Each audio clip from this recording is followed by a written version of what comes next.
കഥകള്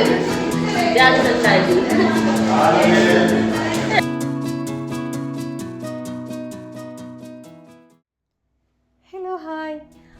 അങ്ങനെ കാത്തിരുന്ന് ഞങ്ങളുടെ ആ ഒരു ഓണപ്പരിപാടി വന്നെത്തിരിക്കുകയാണ്. അപ്പം നിങ്ങൾ വിചാരിക്കുന്നുണ്ടാവും എന്താ ഇപ്പം ഇത്ര കാത്തിരിപ്പ് എന്ന്, എല്ലാ കൊല്ലവും നടത്തുന്നതാണോ എന്ന്. അതെ, ഞങ്ങൾ എല്ലാ കൊല്ലവും നടത്താറുണ്ട്. ഇനിയിപ്പോൾ ഓണമായിക്കോട്ടെ, ക്രിസ്മസ് ആയിക്കോട്ടെ, എന്തും ആയിക്കോട്ടെ, നമ്മൾക്ക് ഫാമിലി ഒരുമിച്ച് കൂടാനുള്ള ഒരു പരിപാടി അല്ലെങ്കിൽ പ്രോഗ്രാം നമ്മൾ ഒരിക്കലും മിസ്സാക്കരുത്. അത് ഭയങ്കര സന്തോഷമുള്ളൊരു പരിപാടിയാണ്. സത്യം പറഞ്ഞാൽ ഓണത്തിൻ്റെ ടൈമൊക്കെ കഴിഞ്ഞിട്ടുണ്ട് കേട്ടോ. കാരണം ഓണം കഴിഞ്ഞ് മാവേലിയൊക്കെ പാതാളത്തിലെത്തിയിട്ടുണ്ട്. പക്ഷെ എന്നാലും ഞങ്ങളെ പരിപാടി ഞങ്ങൾ ഇപ്പോഴാണ് കഴിച്ചത്. കാരണം എല്ലാവർക്കും ഓരോരോ തിരക്കും കാര്യങ്ങളും മറ്റതൊക്കെ ആയിട്ട് നമുക്ക് ഒരുമിച്ച് അങ്ങോട്ട് കൂടാൻ പറ്റിയില്ല. അപ്പോൾ ഈ ഒരു ടൈമിലാണ് നമുക്ക് എല്ലാവർക്കും സെറ്റായത്. അതുകൊണ്ട് ഞങ്ങൾ ഈ ഒരു ടൈമിലേക്കാണ് ഓണപ്പരിപാടി ഫിക്സ് ചെയ്തത്. ഏകദേശം 10-11 മണിയായപ്പോഴത്തേക്കും നമ്മുടെ ഫാമിലിയിലെ ഓരോ മെമ്പേഴ്സും എത്തി തുടങ്ങിയിട്ടുണ്ട്. കിച്ചണിൽ കാര്യമായിട്ട് ചർച്ച നടന്നുകൊണ്ടിരിക്കുകയാണ്. വേറെ ഒന്നുമല്ല, നമ്മുടെ ഈ സദ്യയിലെ മെയിനായിട്ടായിട്ടുള്ള നമ്മളെ ഈ ശർക്കരപ്പേരി കായവറുത്തൊക്കെ ഉണ്ടല്ലോ, അത് നമ്മൾ ഐറ്റം എഴുതിയപ്പം എഴുതാൻ വിട്ടുപോയി. അതുകൊണ്ട് തന്നെ അത് ആർക്കും കിട്ടിയിട്ടില്ല, സാധനം ഇവിടെ എത്തിയിട്ടില്ല. അപ്പം അതിൻ്റെ ഒരു ചർച്ചയാണ് നടക്കുന്നത്. പക്ഷേ സത്യം പറഞ്ഞാൽ ഈ കായവറുത്തതും കാര്യങ്ങളൊന്നും ഇല്ലാതെ അങ്ങോട്ട് സദ്യ അങ്ങോട്ട് ഫുള്ളാവില്ലല്ലോ. അങ്ങനെ ഞങ്ങൾ അവസാനം വെച്ചിട്ട് ഈ ചെക്കന്മാരൊക്കെ ഉന്തി തള്ളി വിട്ട് ഞങ്ങൾ സാധനം സംഘടിപ്പിച്ച് അങ്ങനെ ഇതാ ഓരോ ഐറ്റങ്ങൾ ഇങ്ങനെ വിളമ്പാനുള്ള തിരക്കിലാണ്. ഇതാ തകൃതിയായിട്ട് നടന്നുകൊണ്ടിരിക്കുകയാണ്.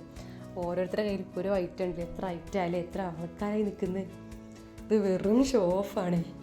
സാധനങ്ങൾ സെറ്റ് ചെയ്തതും വിളമ്പി തുടങ്ങിയതൊക്കെ ആണുങ്ങളാണ്. പക്ഷേ ഫോട്ടോ എടുക്കേണ്ടി വീഡിയോ എടുക്കുന്നത് കണ്ടു കഴിഞ്ഞപ്പോൾ എല്ലാ പെൺകുട്ടികളും ഓരോ ഐറ്റം കയ്യിലെടുത്തിട്ട് ഇങ്ങോട്ട് നടുവിലേക്ക് കയറി നിന്നതാണ്. ഇപ്രാവശ്യം ഞങ്ങൾ സദ്യക്കുള്ള പരിപാടികളൊക്കെ ഞങ്ങൾ നേരത്തെ സ്റ്റാർട്ട് ചെയ്തിട്ടുണ്ടായിരുന്നു. വേറെ ഒന്നുമില്ല, ഞങ്ങൾക്ക് ഉച്ചയ്ക്ക് ശേഷം വേറൊരു പരിപാടിയും കൂടി ഉണ്ട്. ഞങ്ങൾ ഫാമിലി മൊത്തം ഒരുമിച്ച് കൂടിയതല്ലേ, അപ്പോൾ എല്ലാവരും കൂടി ഒന്ന് ബീച്ചിൽ പോയിട്ട് വരാൻ വിചാരിച്ച്. ആക്ച്വലി ഇത് നമ്മുടെ ഇനാറ ബേബിയുടെ ഫസ്റ്റ് ഓണമൊന്നുമല്ല, ഫസ്റ്റും സെക്കൻഡും അല്ല.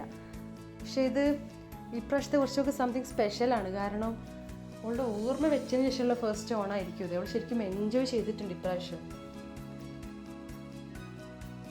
ഓണപ്പരിപാടി ആക്ച്വലി ഇന്നാണെങ്കിലും ഞങ്ങളുടെ ഈ ചർച്ചകളൊക്കെ കുറേ മുമ്പേ തുടങ്ങിയിട്ടുണ്ട്. കാരണം എന്ത് ഡ്രസ്സ് ഇടണം, സാരി വേണോ അതോ ചുരിദാർ മതിയോ അതോ എന്തിനോട് ബ്ലൗസ് ഇടും, സാരി ആണെങ്കിൽ തന്നെ എന്ത് ബ്ലൗസ് നമ്മൾ ചൂസ് ചെയ്യും, അങ്ങനെ ഒരുപാട് ചർച്ചകളുണ്ടായിരുന്നു ഞങ്ങൾ കുട്ടികളുടെ ഇടയിൽ.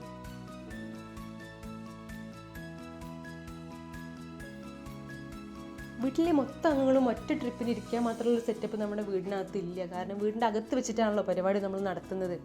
അപ്പോൾ ഉള്ള ആ ഒരു സ്ഥലത്തിൽ നമ്മൾ ഏകദേശം വീട്ടിലെ കുട്ടികളും പേരക്കുട്ടികളും അങ്ങനെ കുറച്ച് പേരാണ് ഞങ്ങൾ ഈ ഒരു ആദ്യത്തെ പന്തിയിൽ ഞങ്ങൾ ഇരുന്നിട്ടുള്ളത്.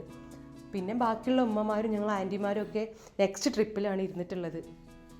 പിന്നെ കുറച്ച് പേർക്ക് നമ്മൾ സദ്യ ഒരുക്കിയിട്ടുള്ളത് നമ്മുടെ ടേബിളിലാണ്, ഡൈനിങ് ടേബിളിലാണ്. അത് വേറെ ഒന്നുമല്ല, നമ്മുടെ ഉമ്മച്ചിയും പിന്നെ അതേപോലെ തന്നെ പ്രായമുള്ള ആൾക്കാരും പിന്നെ നമ്മുടെ കാരണവന്മാരും അങ്ങനത്തെ കുറച്ച് ടീമുകളാണ് ആ ഒരു പന്തിയിൽ ഇരുന്നിട്ടുള്ളത്.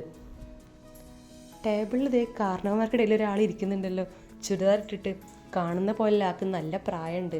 അതാണ് ഞങ്ങൾ അവിടെ സെറ്റ് ചെയ്ത് കൊടുത്ത്.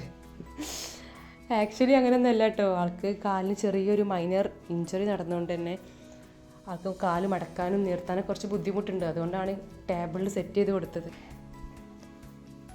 ഓണസദ്യക്ക് ശേഷം അധികം സമയമൊന്നുമില്ല. കാരണം ഞാൻ പറഞ്ഞല്ലോ, ഈവനിങ്ങിലേക്ക് നമ്മൾ ചെറിയൊരു പ്രോഗ്രാം കൂടിയും അല്ലെങ്കിൽ ചെറിയൊരു ട്രിപ്പും കൂടി ഞങ്ങൾ പ്ലാൻ ചെയ്തിട്ടുണ്ട്.